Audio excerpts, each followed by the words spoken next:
आपण बनवणार आहोत खव्याचे गुलाबजामुन। त्यासाठी इथे मी अर्धा किलो खवा घेतलेला आहे, अर्धा किलो साखर, दूध, रवा, विलायची आणि बेकिंग पावडर। सगळ्यात आधी आपल्याला ही खवा एका ताटामध्ये काढून घ्यायचा आहे। खव्याला आपण चांगल्या प्रकारे असं मोकळं करून घेऊ। या खव्यामध्ये आता आपल्याला बसेल इतका रवा टाकून घ्यायचा आहे। चिमूटभर आपण बेकिंग पावडर टाकून घ्यायचा आहे।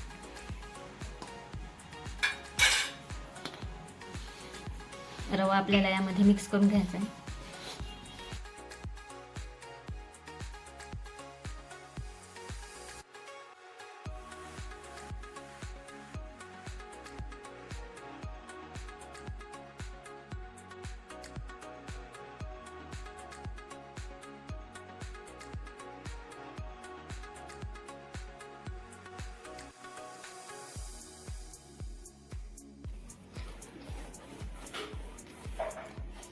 आपलं गुलाबजामुनचं पीठ तयार झालेलं आहे। याला आता आपण थोडं दूध लावून 1 तास झाकून ठेवायचं आहे।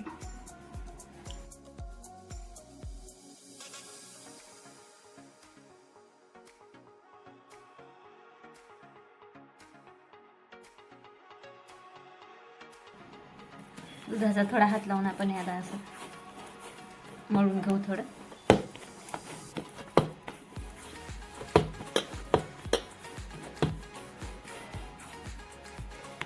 आता याला आपण 1 तास झाकून ठेवू। आपला 1 तास झालेला आहे। आता आपण याचे या पिठाचे आपण छोटे छोटे गुलाबजामुन बनवून घ्यायचे आहे। पिठाला थोडं आणखी मळून घेऊ।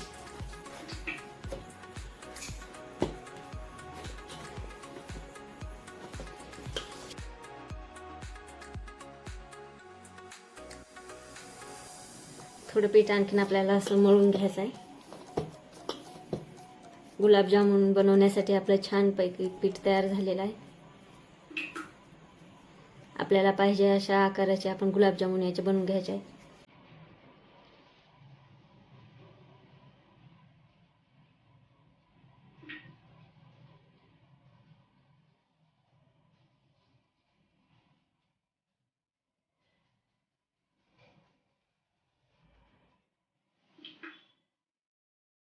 अशा प्रकारे इथे मी गुलाबजामुन बनवले आहे। अशा प्रकारे आपल्याला सगळे इथे गुलाबजामुन बनवून घ्यायचे आहे। अशा प्रकारे इथे मी सगळे गुलाबजामुन तयार करून घेतलेले आहे। याला आता आपल्याला तेलामध्ये तळून घ्यायचं आहे। गुलाबजामुन तळण्यासाठी इथे मी तेल गरम करायला ठेवलेलं आहे। तोपर्यंत आपण गुलाबजामुनसाठी पाक तयार करून घेऊ। आपण गुलाबजामुनचा पाक तयार करण्यासाठी इथे अर्धा किलो साखर घेतलेली होती, ते आपण यामध्ये टाकून घ्यायचे आहे।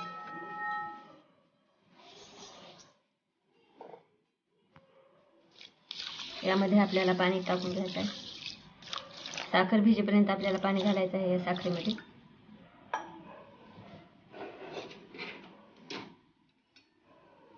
साखर आपल्याला असे पाण्यामध्ये थोडं विरघळून घ्यायचं आहे। गॅसवर ठेवून आपण याचा आता पाक तयार करून घेऊ।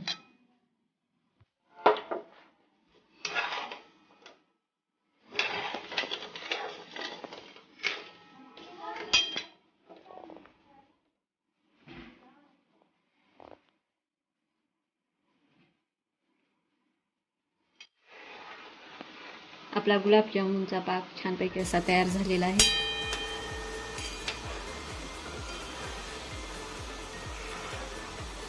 साखर विरघळून याला उकळी येईपर्यंत आपल्याला हे पाक तयार करून घ्यायचा आहे।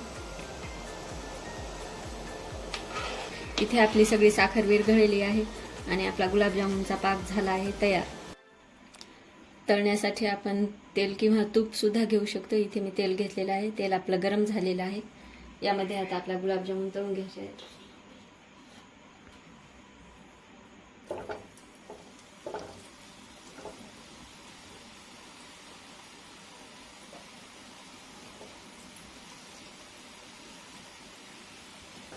गुलाबजामुन आपल्याला लहान गॅसवरच तळायचे आहे।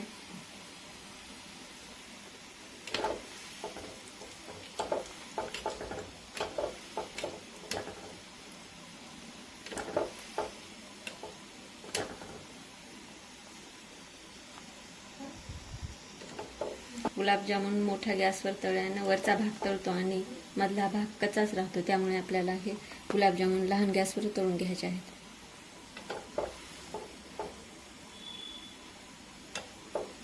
लालसर होईपर्यंत आपल्याला गुलाबजामुन तळायचे आहेत.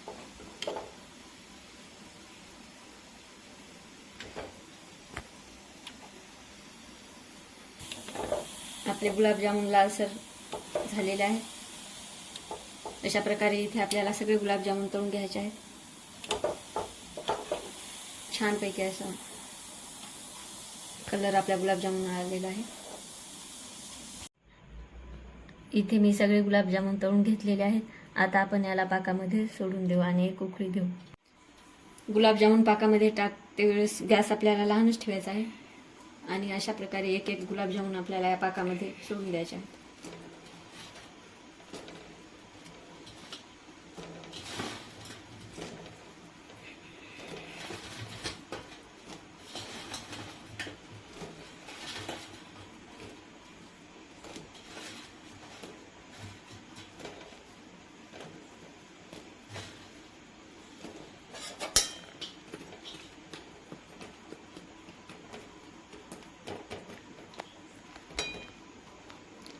सगळे गुलाबजामुन पाकामध्ये असे डुबून गेले की याला 2 मिनिट आपल्याला झाकून ठेवून एक वाफ काढून घ्यायची आहे. आपले 2 मिनिट झालेले आहेत.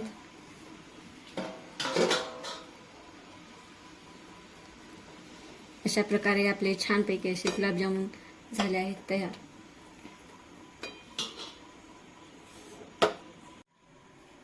आपल्या गुलाबजामुनमध्ये आपल्याला विलायची टाकून घ्यायची आहे.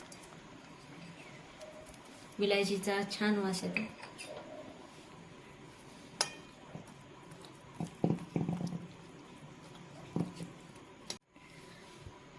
अशा प्रकारे आपले इथे गुलाबजामुन झाले आहेत तयार. खव्याचे गुलाबजामुन खाण्याची मजाच काही वेगळी. एकदा घरी नक्कीच करून पहा.